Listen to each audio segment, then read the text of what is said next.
Chapter 8 The Computer. Inside the barn, the lights were low, the sounds were hushed, and the night slowly wore on. A few cows were chewing hay, but most were resting peacefully. Our robot had returned to her corner.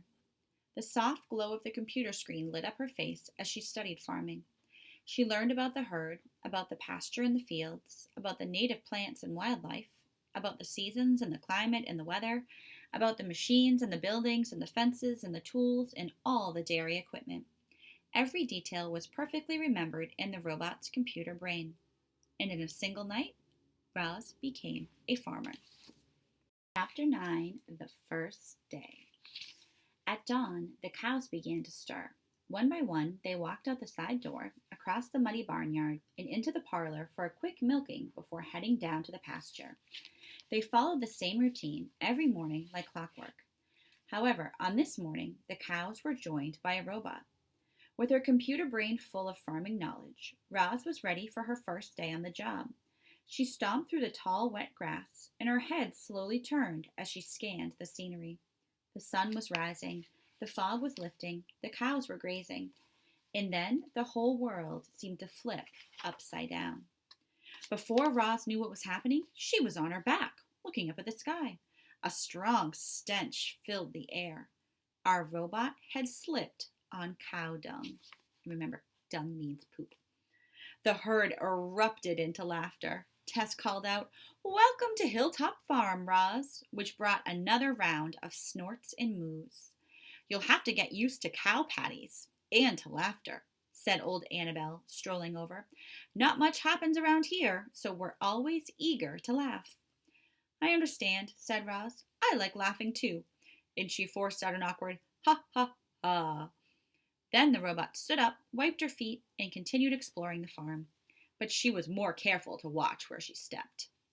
The fields and the buildings and fences were all in need of Roz's attention, but her most urgent task was to fix the broken farm machines. The herding machine was designed to roll through the pasture and look after the cows while they grazed, but it had gotten stuck in the mud and was becoming a popular hangout for birds. The field machine was gigantic, like a house on wheels. It was designed to roam the fields, planting and fertilizing and harvesting the feed crops, but it had ground to a halt weeks ago and was now just collecting dust in a far corner of the property. The drone was a small flying machine with a special camera attached to its underside. It was designed to fly above the farm and keep an eye on the whole place, but it came crashing down when a mob of crows attacked it in flight.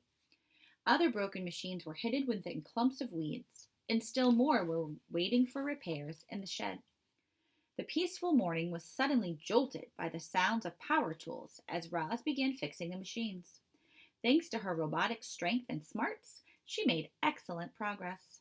The hours flew by, and the machines rumbled back to life, and the farm began buzzing with activity. And here's the illustration of the cows and Roz.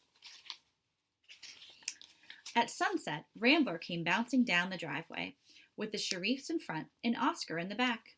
"How's it going, Roz?" said Mr. Sharif, leaning out his window. The children giggled and waved from their seats. The dogs sniffed in the breeze. "It is going well," said Roz in a robotic voice. "Many of the machines are working again." "I see that." Mr. Sharif gazed up at the drone circling high overhead. "We thought we'd come out and check on you, but it looks like you're doing fine, so we'll stay out of your way. Keep up the good work, Roz." As the truck started rolling up the driveway, Oscar looked back at Roz and barked, "You smell like cow patties." He was right. The robot was filthy, and she finished her first day as a farmer by scrubbing herself with soap and water. Chapter 10 is titled The Routine. Reader, I don't want to bore you with every detail of our robot's farm routine. Many of her tasks were incredibly dull. Others were quite unpleasant. I'll just say that on any given day, Roz might have to be a mechanic, or a veterinarian, or a gardener, or a plumber, or a cleaner, or a landscaper, or a carpenter, or an electrician, or all of the above. Farm life kept Roz very busy indeed. Of course, she did have help. You already know about some of the machines, but the entire farm was equipped with technology that made life easier for everyone. Doors and gates opened automatically. The cows wore electronic collars that kept track of their health automatically. When a cow's udders were full, she simply had to stroll into the parlor where she'd be milked by gentle machines automatically. All that milk was piped into storage tanks and cooled and bottled automatically. Once the milk truck was loaded up, it drove away and made its deliveries automatically. Mr. Sharif managed the business side of the farm. He dealt with the customers and handled the money and ordered supplies. And he did it all from the comfort of his home office.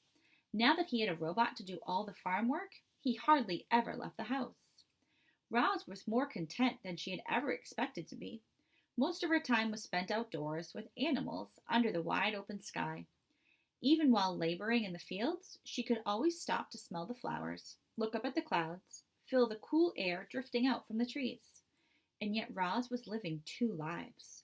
When she had the farm to herself, she could play with the calves, or run through the grass, or chat with the wildlife. But whenever the Sharifs were near, Roz had to pretend to be a normal robot. She could never let them know who she really was.